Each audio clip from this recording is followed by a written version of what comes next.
한 여자가 가족들의 손에 이끌려 상담소를 찾았습니다.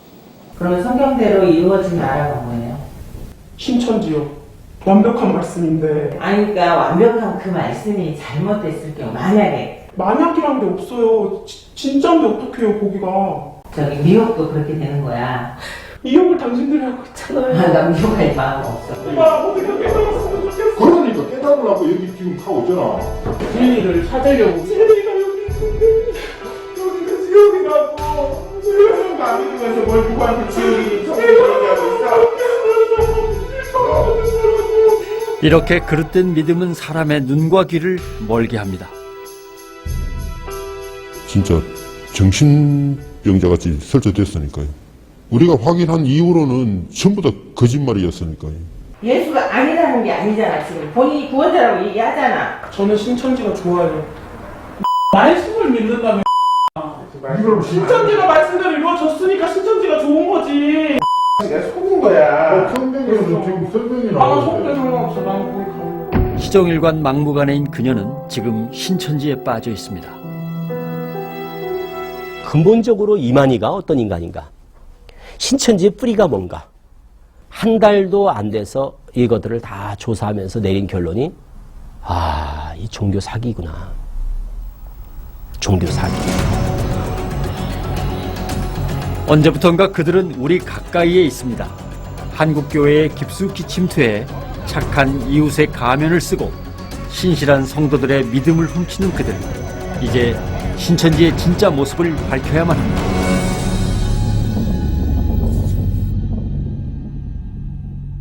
안녕하십니까, 변상옥입니다. 한국교회가 규정한 2단 사이비 종교 가운데 2단 상담 신청이 가장 많은 곳이 어딘지 아십니까? 바로 신천지 예수교 증거 장막 성전, 흔히 신천지라 불리는 곳입니다. 1984년 불과 10여 명에 불과했던 이 사교 집단은 2015년 현재 신도수가 15만 명이 넘는 것으로 추산되고 있습니다. 불과 10년 사이에 1000배 가까이 성장한 것입니다. 신천지는 가정을 파탄에 이르게 하고 한국교회를 어지럽혀 반사회적인 집단으로 알려져 있습니다. 그러나 정작 신천지가 어떤 곳인지, 왜 그곳이 문제인지 우리는 얼마나 제대로 알고 있을까요? 신천지에 빠진 사람들, 그들에 대한 관찰 보고서를 준비하기 시작한 것은 지난 2014년 여름. 우리는 상담소에 모두 8대의 카메라를 설치하고 약 6개월 동안 상담 진행 과정을 면밀히 지켜보기로 했습니다. 상담은 한 사람당 보통 2주간에 걸쳐 이루어집니다. 이 기간에 신천지에 빠진 그들에게는 어떤 일이 벌어질까요? 가을이 깊어가던 지난 10월, 효은 씨가 부모와 함께 찾아왔습니다. 제 발로 찾아온 곳이지만 그녀의 태도는 처음부터 삐딱했습니다. 그게 성경과 정말 맞는지. 이쪽에서 한 시간 들었으면 그쪽에서 한 시간 들어보라는 얘기예요. 그럼 여기서 네 듣는 시간만큼 내가 거기서 들어볼게. 내가 어떤 말을 하든 아버지 어머니는 가야 돼. 알겠어? 그러니까 말씀이야. 과정이 맞다. 신천지가 말씀만 가는 거야. 잠을 저를 안 재웠어요. 계속 그 얘기를 해주려고 하고, 그리고 거기서 받았던 그 기도 이런 걸 하면서 계속 자해 비슷하게 벽에 머리를 박고 혼자서 막 꿇어앉아서 고함을 지르면서 기도를 하고. 저는 저희 아빠 엄마가 이걸 판단하기를 바라는 마음에서 이렇게 한 거지, 제가 여기서 뭐 고치고 싶어서 온 것도 아니고. 그러면 성경대로 이루어진 나라가 뭐예요? 신천지요. 네, 천국이죠. 신천지요. 나 천국이잖아요, 신천지. 천국 신천지요. 신천지를 천국이라고 믿는다는 그녀의 입에서는 더욱 놀라운 말들이 쏟아져 나왔습니다. 우리나라에서 가장 큰 이단이 누구라고 생각해요? 장로교. 장로교는 이단이 아니에요. 그럼 너는 죽냐 안 죽냐? 대답을 하라고 그러잖아. 제가 믿는 말씀 믿으면 안 죽어요. 우린 들었죠? 안 믿으면 이만희가 안 죽나? 너 이만희 죽으면 어떡할래? 안 죽으면 어떡하고. 어떡해. 이만희가 안 죽으면 어떡하냐고? 너 그러면 나하고 약속하라. 이만희 죽으면 나올래? 그러게 시간이 너무 아까워요. 얘가 너무 불쌍하잖아요. 인생이 불쌍한 거야. 너무 힘들었어요. 얘가 어떻게 이렇게 생각하는 자체가 이렇게 바뀌었나. 어떻게든 여기서 나가면 얘는 내 딸이 아니라는 걸 생각했기 때문에 무조건 여기서는 상담을 끝까지 받게 하고 얘를 개종을 시켜야지 우리가 돌아갈 수 있다는 그런. 이만희 씨가 구원자예요, 아니에요? 예수님이 아니, 그러니까 다른 얘기 하지 말고, 자, 내가 물어봤잖아요. 물은 것만 답하면 돼요. 이만희 씨가 구원자예요, 아니에요? 당연하시죠. 구원자죠. 당연하시죠. 그죠? 이분의 영이 함께하는, 예수님의 영이 함께하니까 우리가 구원자라고 하는 거지. 예수님은 그냥 구원자예요. 거기 군더더기가 필요가 없어요. 이만희 씨 구원자라면. 그 구원자는 다르죠. 왜 다를까요?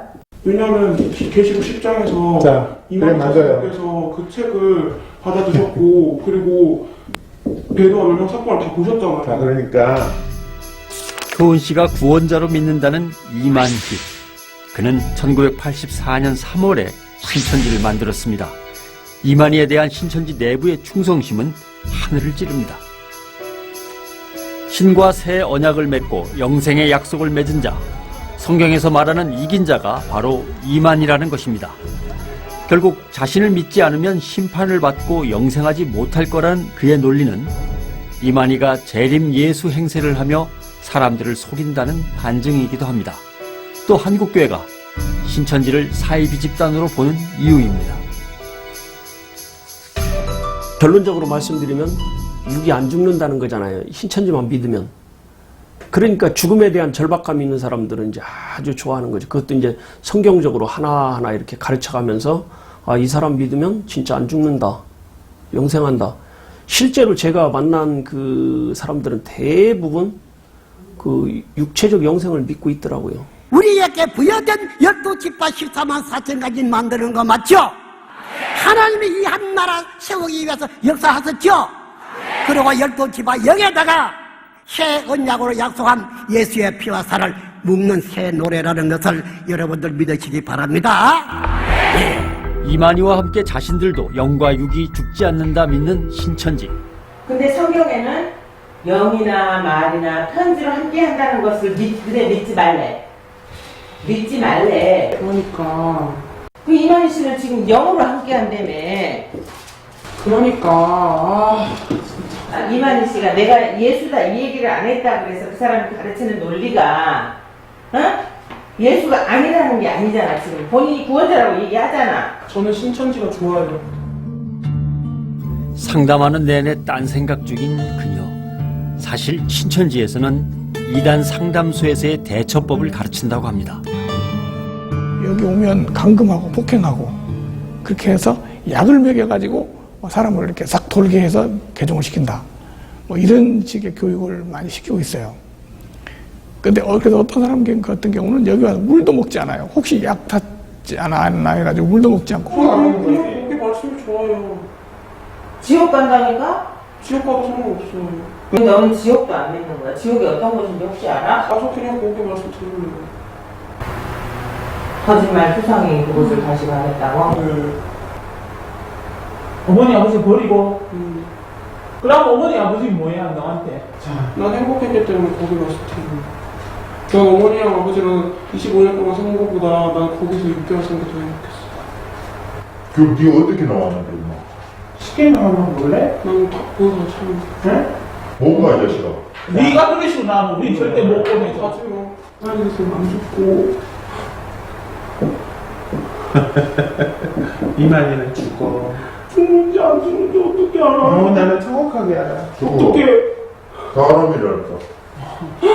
아 진짜 어떻게 그러냐고. 야, 영하고 육체하고 같이 나온 사람은 언젠가는 죽어. 아니 지금 내가 아까 얘기해줬잖아. 너 성경 믿는다며. 아니 이걸 믿기 힘들지. 그러니까 네가 지금 구원을 못 받은 거야. 이걸 어떻게 그냥 믿냐고. 그러니까 구원이야. 믿으면 믿기만 하면 구원이야. 그러니까 니 지금 구원을 못 받는 거야. 그러니까 네가 신천지가 천국이 아니라니까. 그걸 알아. 신천지 갈래. 나는 이렇게 아니야, 그거는 어머니가 이제 니를 보고 확실히 알았는데 너 아니야. 신천지 그거 천국 아니야. 아니야. 신천지 갈 거야. 포기를 하면 안 될 것 같아요. 저도 잠시는 그런 생각을 했었거든요.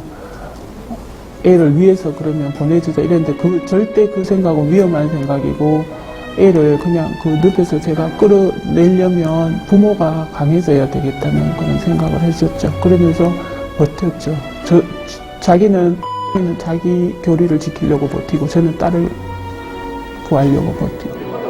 신천지가 곧 천국이요 가족과 함께 있는 이곳이 지옥이라는 효의 씨. 그녀는 잃어버린 진리를 다시 깨달을 수 있을까요? 신천지에 빠진 사람들, 그들 대부분은 놀랍게도 젊은 청년들이었습니다. 그러니까 신천지가 찾는 것은 활동을 할 수 있는 일꾼을 찾다 보니까 그들이 선호하는 대상은 역시 대학생들이죠. 신천지의 전도 대상이 청년들이라는 것은 신천지 내부에서도 공공연한 사실이었습니다. 일꾼을 뽑아야 된다. 이런 식으로 말했었어요. 일꾼을 뽑아야 되는데 할머니들을 전도를 하면 뭐 일할 수 있겠느냐. 아, 젊은 사람들 전도를 해야 되는구나. 그래야 일을 하는구나. 이제 이렇게 말이 된 거예요. 대학생들은 최고의 전도 대상이자 일꾼이었습니다. 시간이 많고 부모로부터 큰 간섭을 받지 않는 대학생들은 신천지에 자신의 삶을 온전히 바칠 수 있기 때문입니다. 대학생들은 기성교회에서 채우지 못한 성경에 대한 호기심과 갈증 때문에 한순간 신천지의 교리에 현혹되기 쉽다고 합니다. 한때 청춘의 아까운 시간을 신천지에 고스란히 바쳤다는 이들이 있습니다. 신천지 때문에 휴학하신 거예요? 저요. 휴학을 너가 여기서 일을 하려면은 시간이 많이 있어야 되지 않겠니? 이러면서 막 돌려서 어쨌든 결과물은 네가 휴학을 해라 해요. 근데 절대 입 밖으로 휴학하란 소리는 안 해요. 상황이 그렇다 보고 이제 제가 직책을 맡다 보면 이제 하게 되는 거죠. 네, 이게. 자연스럽게 그냥 저건 세상 거는 완전 필요 없다. 내가 저걸 왜 하고 앉아있냐. 이걸 빨리 해야지. 13만 원 채워야지. 요거입니다. 혹시 휴학까지 하고 나니 그들은 더욱더 신천지에 매달리게 됐다고 합니다. 가출 얘기를 좀 해요. 어머니랑 부모님하고 갈등이 있어서 가출했다는 섭외부장이 엄마가 집에 없을 때 집에 와가지고 저를 설득시키고 집에 나오도록 유도를 했어요. 거기에 좀 혹해서 나간 게 있는 것 같아요. 또 많이 세뇌되기도 했고요. 사명자가 됐는데 이제 돈이 없잖아요. 그래서 거기다가 생활비를 다달이 드리는 게 좀 어려워가지고 그 다음에는 숙소에서 지냈어요. 신천지인이라는 게 알려지면 부모와의 갈등은 당연한 수순이었습니다. 부모를 설득하는 과정이 설득이 안 되면 부모가 부모를 안 보여요? 뭐 부모님이 내가 신천지인 걸 안다. 그 순간부터 부모님이 부모를 떠나서 그냥 사단막이죠. 사단막이. 적이 된 거. 나랑 다른 사람.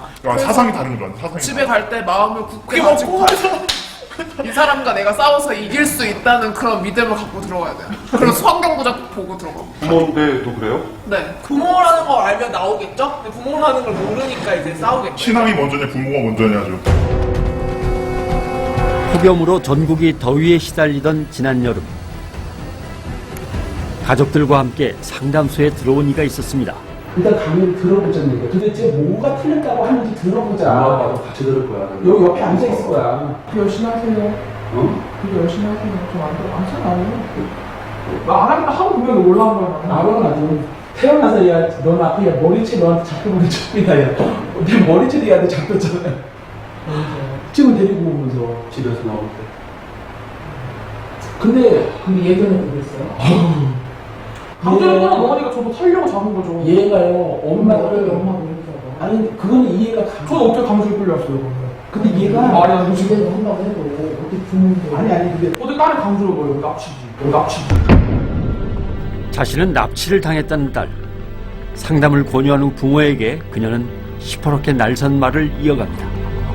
당신 엄마가 뭐 없어. 우리 엄마가 엄마 아빠가 무슨 엄마 아빠 아니야 이제?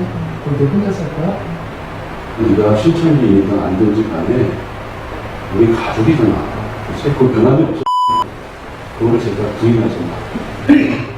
엄마 아빠가 오늘 너한테 네가 원천을 방법을 했다고 해서 엄마 아빠가 부인하면 안 돼. 어쨌거나 우리 가족이야. 한 가족. 정부는 개 좋은 데다. 그거 아니다. 이런 데는 엄마가 막 하고. 때리고 정보 없어. 나 너무 나한테 목숨 끼워 맞추지 마. 엄마가 나 무서워서 이것저것 내가 엄마한테 안 되겠어. 끼워 맞추지 마. 엄마한테 사랑하지도 않았고, 내가 정이 없어. 가족에 대해서. 진짜야. 엄마가 나한테 얘기 안 해. 어? 뭐라고? 아니 근데 알았는데 권사님 앞에서 그 우리 들고 있었다. 이건 네 얘기 아니야. 어? 아무튼 힘들어. 뭐 어떡하라고. 아줌마 나한테 그러지 마세요 진짜. 아줌마 나한테 그러지 마세요 진짜. 아니야 이제. 너희 우리가 무슨 말 했길래. 너 지금 엄마한테 뭐라고 그랬어? 엄마 봐봐. 엄마 봐봐.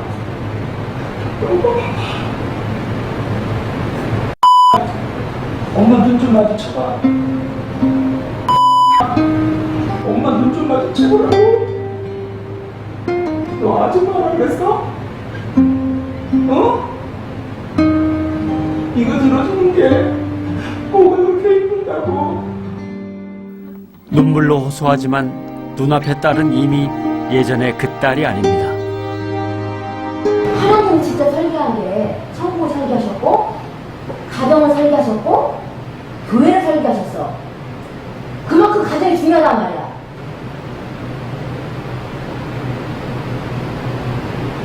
근데 가정을 그렇게 값없이 부모한테 아줌마 이렇게 가르치는 집단이 정말 진리를 가르치는 집단이야 이 말이지. 하지만 그녀는 미동조차 없습니다. 마치 두꺼운 벽을 마주한 듯합니다. 한근이죠. 저 나하고는 내가 주실 거지? 나는 몰라. 내가 줄 거야? 아니, 감독이 있는 거. 나는 언제는 저는 경찰 부를 그런 것도 있는 거, 권리도 있는 거고. 문제를 크게 만들고 싶지 않아요. 그래, 근데 이거 맞아. 너 정말 미안해. 그럼 아빠도 하기 싫었어. 미안하다, 나랑 법적으로 해결해. 그래, 법적으로 내가 책임질게. 문제가 되면. 그게 아니라, 우리는 이제 남이라니까, 법적으로. 어떻게 법적으로? 근데 아빠는 아니지. 경찰을 불러야 그러면. 경찰을 꼭 와요. 잠시 후 상담소에 경찰이 찾아왔습니다. 누군가가 신고를 한 것입니다. 저 따님이 이제 그때로 많이 흥분해 있더라고요. 뭐 이제 여기 자기 나가게 해달라. 어? 근데 부모들은 조금만 기다려라. 뭐 이제 이런 내용이에요. 아마 종교적인 문제겠죠. 그 내용이. 예. 어떻게 해? 파출소 가서 같이 파출소에 있자고요.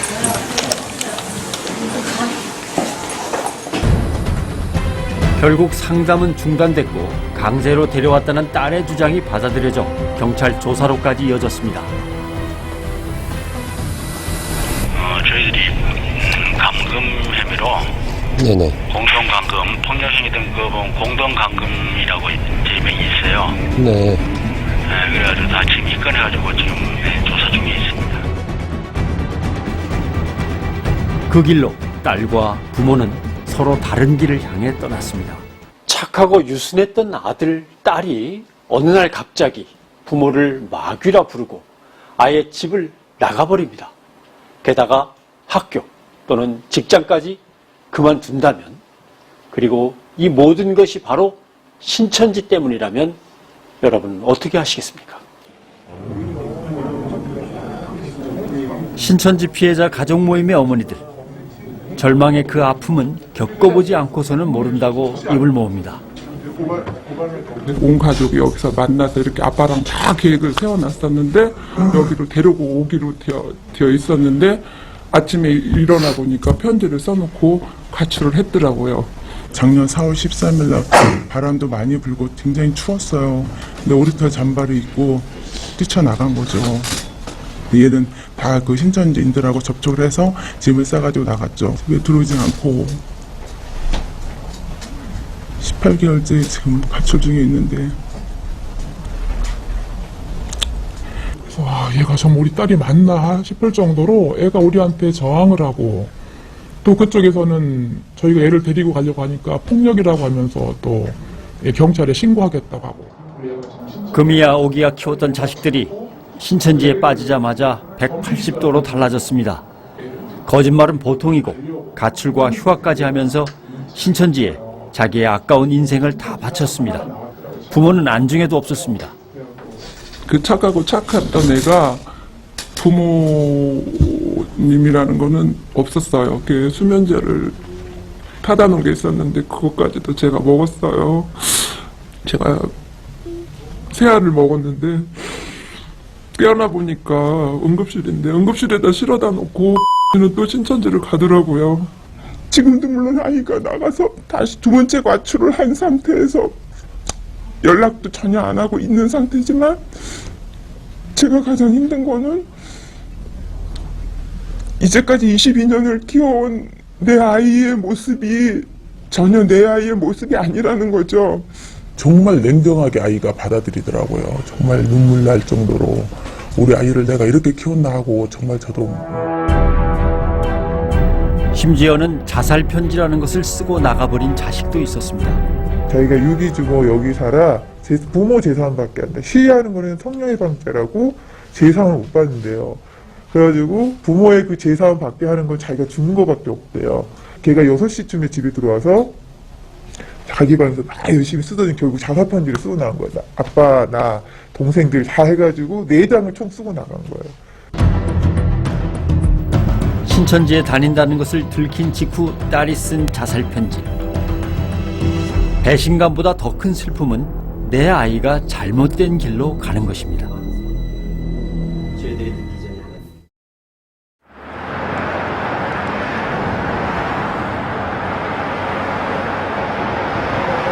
각서를 하나 쓰라 그랬거든요. 네가 여기서 교육 받는 만큼 우리도 신천지에 가서 교육을 받을 것이다. 그 각서를 이제 얘가 그걸 너무 귀중하게 생각하더라고요. 자기 요구대로 이제 가서 교육을 우리도 받는 줄 알고 그렇게 각서를 썼는데 이제 여기서 들으면서 자기가 신천지가 잘못됐다는 걸 아는 순간 그 각서를 그렇게 신주단지 모시듯 하는 각서를 아무데나 그냥 두더라고요.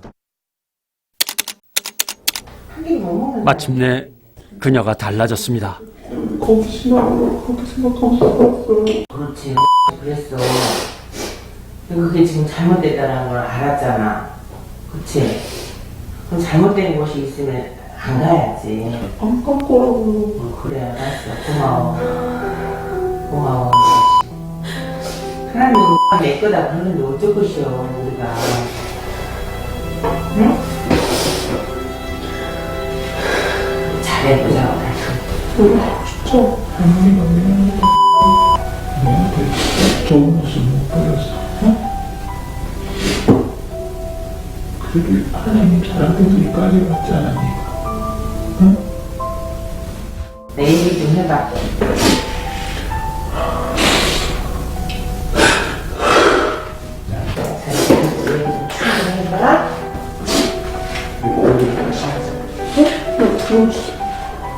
그러죠?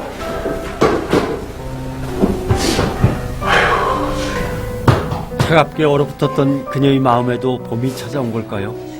무엇이 눈과 귀를 그렇게 멀게 했던 걸까? 그녀는 자신의 지난 이야기를 천천히 털어놓습니다. 거기서 처음으로 말한 게 뭐였냐면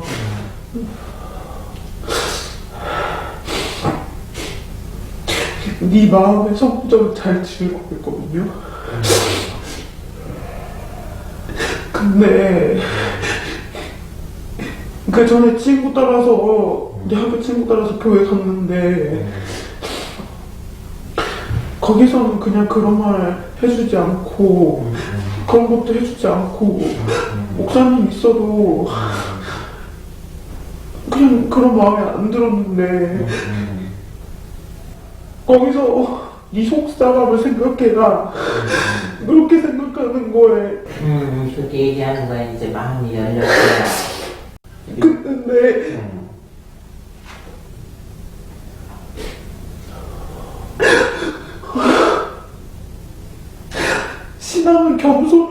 얘기하는데 그쪽에서도 그렇게 알렸거든요. 신앙은 겸손이라고 얘기하는데 문득 내가 너무 겸손하지 않다는 생각이 너무 드는 거예요.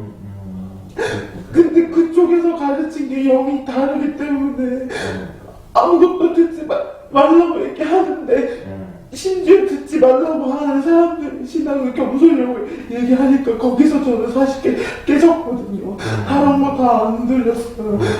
그래, 뭔지 알겠다. 선생님, 뭐 저녁에 무슨 대화 하세요? 지금은 같이 이제 뭐 교육 끝나고 목욕도 같이 가고 그냥 아주 일상적인 대화를 하는데도 이제는 정말 예전에 제 딸이 된 것 같고 너무 행복하죠. 지금은 이제 얘가 돌아왔기 때문에 우리 딸을 믿습니다. 지금까지도 믿어왔지만은 잠시 뭐 수렁에 빠졌는 그거는 본인의 의지가 아니었기 때문에 저는 그거를 기억을 하고 싶지도 이제 않고, 여기 와 들었는 게 제일 그 말씀 중에 제 기억에 남는 게 기억할 수 없는 용서를 해라 이랬거든요. 그런 용서가 되기를. 이제와 돌이켜보니 진짜 지옥은 신천지였다는 효인 씨. 그녀가 다시 찾은 것은 성경에 대한 확신과 자신을 끝까지 지켜준 가족이었습니다.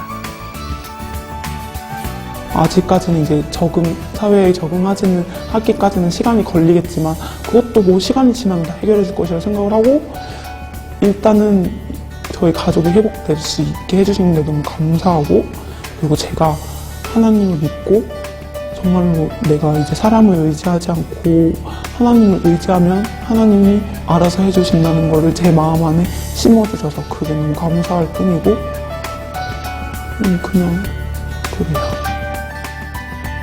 보시면서 이런 궁금증을 가지셨을 수도 있습니다. 도대체 왜 얼토당토 않는 이단 종교에 저렇게 빠져드는 것일까? 혹시 그렇다면 신천지에는 우리가 모르는 사람들을 끌어당기는 어떤 자기들만의 수법이 숨어 있는 건 아닐까? 신천지는 오직 교리로 사람을 미혹합니다. 교리에 미혹된다는 것은 평소 그만큼 말씀에 갈급함이 있는 사람이 빠질 확률이 크다는 말이죠. 87년경에 이제 아는 선배를 통해서 그렇게 계기가 돼서 성경에 대해서 굉장히 배우고 싶은 그런 열망 때문에 한번 갔다가 뭔가 좀 다른 정말 내가 알던 것하고 많이 틀리다라는 생각을 가지고 그때부터 조금씩 이제 배우게 되었습니다. 한국기독교역사학회 학술 발표회에서 이정은 씨가 발표한 논문에도 잘 나타나 있습니다. 신천지로 개종한 간증자들은 개종을 한 결정적인 이유가 평소 말씀의 결핍 때문이라고 말하고 있습니다. 평소에 궁금했던 부분, 평소에 나도 참 이해가 안 되는 부분이 많거든요, 성경을 보다 보면. 그런데 그거를 가려운 부분을 마치 딱 긁어주는 것 같은 그런 어떤 아주 시원함을 느끼는 거예요.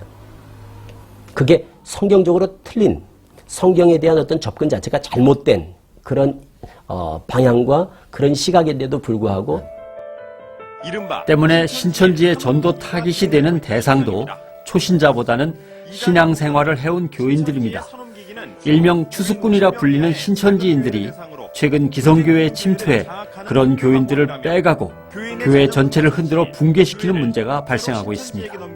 빌미를 줄 수 있다고 경고했습니다. 이분은 얼마 전까지 추수꾼으로 활동했다고 합니다. 신천지 가시고 그 추수꾼이 된 건 얼마 만에 되신 거예요? 한 3년? 그리고 사회 동안 어떤 교육 받으셨어요? 교육을요, 이제 들어가면 새신자 교육, 그 다음에 또 섭외 교육. 사람들을 이렇게 섭외를 어떻게 하느냐 그 매뉴얼들이 다 있어요. 그래서 목사 의지하는 그런 스타일 사람들은 어떻게 해야 되고, 또 교만한 사람들은 또 어떻게 해야 되고, 다 그게 매뉴얼이 이렇게 있어. 네. 그럼 그 사람들한테 맞게끔 이제 섭외를 해야 되잖아요.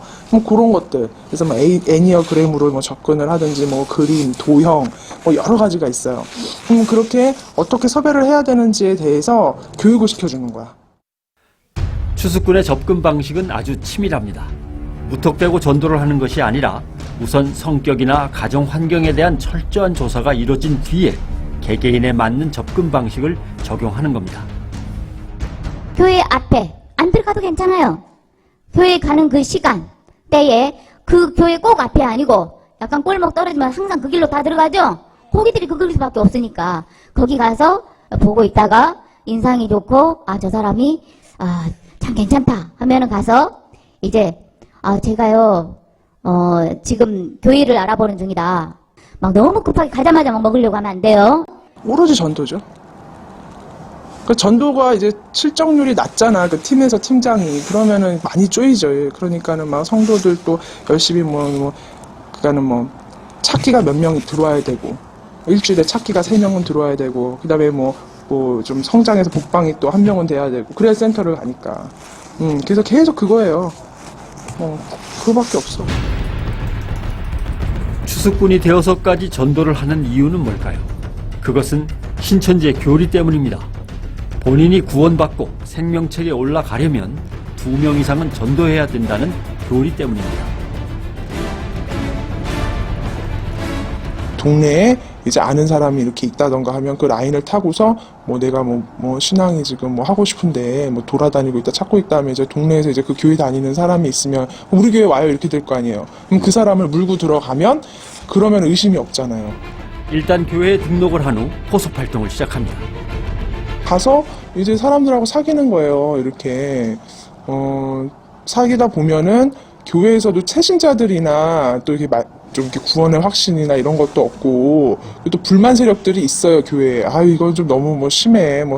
교회가 왜 이래. 좀 또 상처받고 또 교회에 또 처음 가면 또 상처를 많이 받잖아요. 그 신천지도 다 상처받고 나온 사람들이니까 그런 것들을 다 이해하기 때문에 그런 거에 대해서 서로 얘기를 해주면서 또 밖에서 만나잖아요. 밖에서 만나면서 밥도 먹고 이렇게 하면서 친분이 이제 있는 거지. 그러면서 교회 봐라. 참 이렇게 우리가 이렇게 열심히 신앙생활 하려고 해도 이렇게 교회 가서 참 어려운 점이 많은데 우리 한번 같이 이렇게 아는 그런 또 이렇게 간사님도 계시고 하니까 같이 한번 교회 공부를 좀 그냥 우리끼리 하고 기도도 하고 한번 해보자. 그러면 오케이. 그러면 이제 교사 매칭을 해서 이제 같이 스터디가 결성이 되는 거죠. 그래서 스터디 모임처럼 해가지고 같이 기도도 하고 또 얘기도 들어주고 그러다 보면 마음이 열리잖아요. 그러면서 이제 말씀을 조금씩 주는 거지. 그러면 전혀 의심하지 않고서. 신천지에 빠진 이들은 치밀하게 짠 교리와 허황된 신화 속에서 신천지의 창시자 이만희가 보혜사이며 목자이며 내가 속한 이 단체에서만 성경에 약속된 말씀이 그대로 성취된다고 믿고 있습니다. 교회에서도 우리를 끝까지 믿어주실 줄 믿습니다. 아버지 하나님 예수님을 이전에는 우리가 못 배웠지만 우리는 선생님을 통하여 이렇게 배우고 있습니다. 계시록 5장이라니까 하나님 손에 봉안책 있지. 그 봉안책이 7인으로 이제 봉해진 게 있지. 이 봉해진 책이 신천지에서 뭐라고 그래 이걸. 이게 무슨 책이야 신천지에서 봉해진 책이.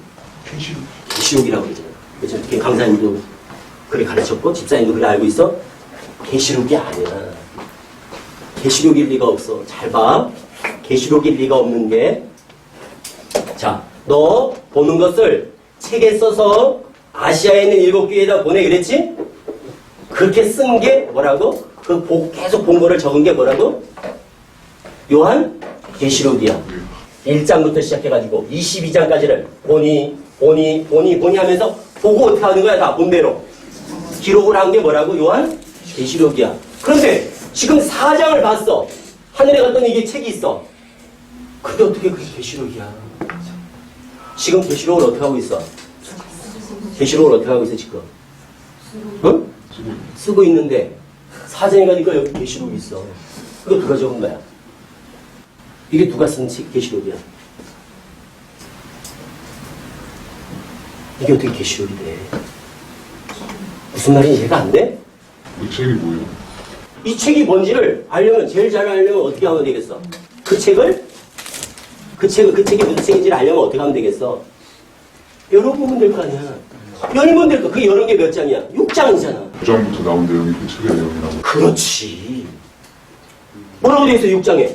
내가 보니 첫째인이 떨어질 때 이러잖아. 그 7인으로 봉한 책을 여는 거야 이제 6장에서. 그럼 이게 계시록이라고 하면 봐, 이게 왜 이게 문제야? 이 책을 이만희 총회장이 받아먹었다고 그러잖아. 이게 계시록이라는 전제하에 이 책이 하나님, 예수님, 천사의 손을 빌어서 이만희 총회장 뱃속으로 들어간 거 아니야. 그걸 계시록이라고 전제했기 때문에 나는 계시록을 받아먹은 사람이다, 통달했다 이렇게 말하지만 계시록이 아니라니까. 신도들을 통제하고 구속하는 신천지. 왜일까요? 혹시 본인들의 실체를 알게 될까 그것이 두려운 걸까요? 특히나 요즘에는 인터넷이라는 그런 매체가 나와가지고 순간 클릭을 딱 하면은 거기에 비질리가 탁 들어오고, 이럴 때 이 경로로, 지금 이 경로로 뭐가 나온다고요? 좀 더 세게 말하면, 부자로 말하면 뭔요?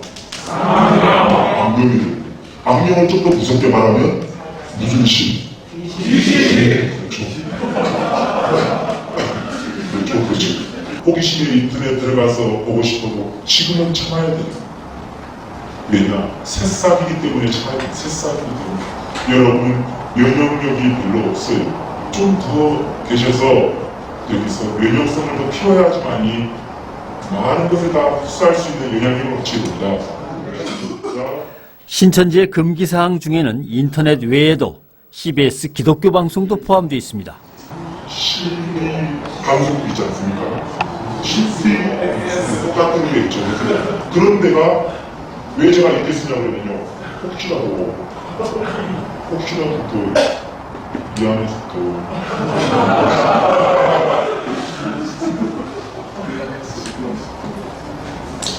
그런데 여러분 부탁을 드리는데요. 이 선악과 선악나무는 여러분 시간 나게 말씀드리면 일본에서 그 흘러나온 그 무서운 물질은 뭐죠? 방사능 물질보다 100배, 10배 더 독한 독극물이라고 생각하면 돼요. 쳐다보지도 말아야 됩니다. 근접하지도 말아야 돼요. 아멘. 이해되십니까? 아멘.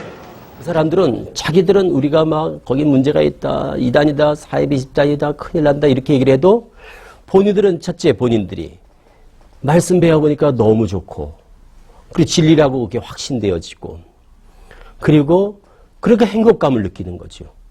막 그게 진리라고 믿어지니까. 그리고 거기서 제시하는 비전 14만 4천이 차면 곧 왕같은 제사장, 나라와 제사장 이런 것들에 대한 또 기대와 또 비전을 심어주니까 거기에 대해서 막 꿈이 부풀어가지고 그냥 완전히 쉽게 말하면 아주 환각 상태에 빠져 있다고 이렇게 표현할 수가 있다니까요.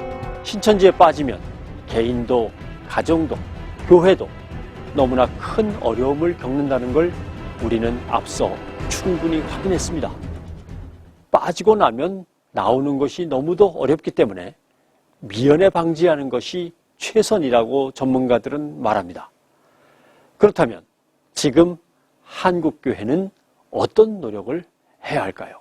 신천지가 어떤 식으로 접근해서 어떤 식으로 공부를 가르치기 때문에 처음에 가면 어떤 거를 가르친다는 거를 이제 많이 가르쳐서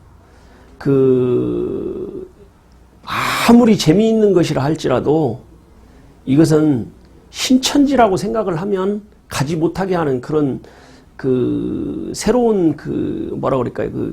대처법을 자꾸 대안을 세워야 됩니다. 수비 아니고 공격. 뭐 신천지 아웃. 신천지에 가지 마세요. 이런 데는 가지 마세요. 이거 수비거든요. 가지 않는다고 되는 게 아니고요. 무엇이 진리인지. 저희 사역원에 이렇게 오시는 분들, 뭐 목회자들도 많이 계시고 평신도들도 많이 계시지만 이들의 그 기뻐하는 모습은요. 이루 말로 다 할 수가 없어요. 제가 그거 보면서 신천지에 들어가서 또 다른 사람을 포섭하고 또 포섭하는 이유가 이거구나. 그거 시킨다고 하겠어요? 이야, 이거야말로 진리야. 이 쾌감이 있기 때문에 하는 거거든요. 바로 그거를 한국 교회에다가 심어줘야 된다고 저는 생각합니다. 두 번째가 뭐냐면 이곳은 이단 상담사 교육과정이 열리고 있는 한 대학교입니다. 이 땅에 수많은 이단들이 왜곡시킨 잘못된 교리를 바로잡고 이단에 빠진 사람들을 바른 길로 인도할 상담사를 키워내는 사역 현장입니다. 이 학생들 중에는 이단에 빠졌다가 개종한 뒤 상담사가 되기로 결심한 사람들도 있습니다. 그분들에 대해서 굉장히 너무 불쌍하신 분이다. 정말 제대로 그 구원에 대한 내용을 알면 정말 더욱더 열심히 하실 분들인데 잘못된 길로 빠져서. 제가 이단 출신이고 그 속에서 살았고 그것이 좋다라고 외쳤던 사람이기 때문에 저는 일반 교인들이 그들을 보는 눈과 달라요. 제가 나왔고 나오게 된 이 경험, 누가 저에게 미리 이렇게 교리적으로 차근차근 가르쳐 줬더라면 저는 벌써 나왔을 거예요. 그래서 저는 그런 부분이 안타깝습니다. 그래서 제가 그런 사람들 만나면 얘기를 해주고 싶어요. 최근 고 옥하는 목사님의 이야기가 영화로 제작돼 잔잔한 울림을 우리에게 선사하고 있습니다. 저는 목회하면서 이걸 알았어요. 평신도에게는 죄가 없다는 걸 알았어요. 주님이 특별히 주목한 것은 그 교회 사자입니다. 그 교회 사자예요. 사대교회를 책임진 사자이래 주님이 지금 말씀하시는 거예요. 그 사자가 바로 되면 평신도는 바로 됩니다.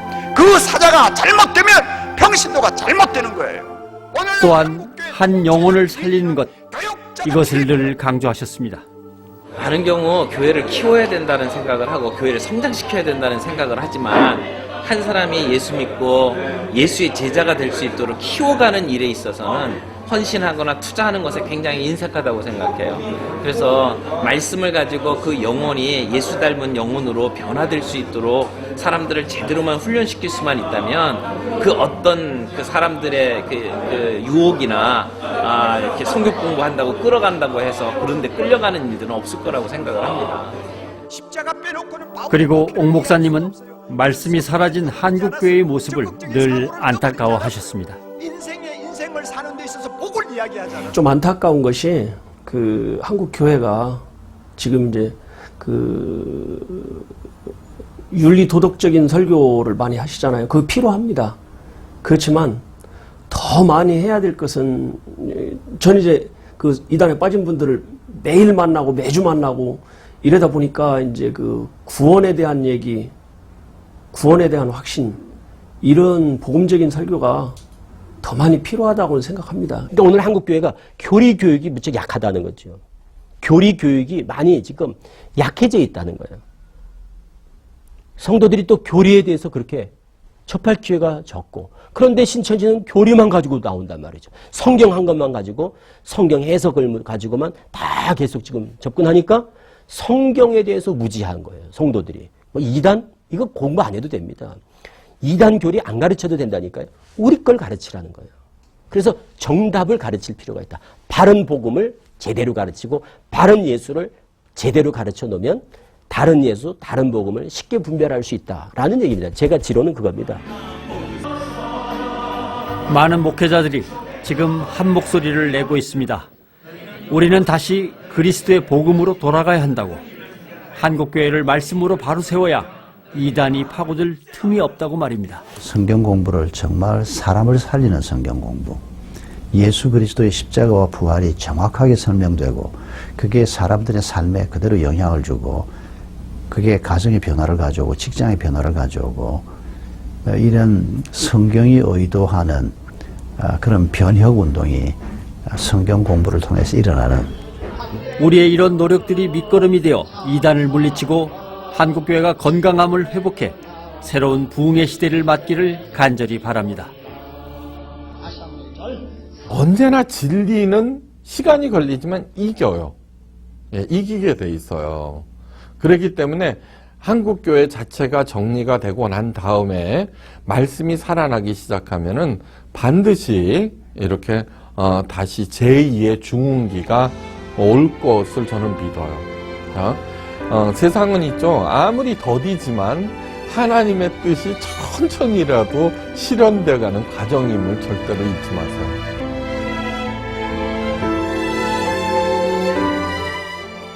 위기는 기회라고 합니다.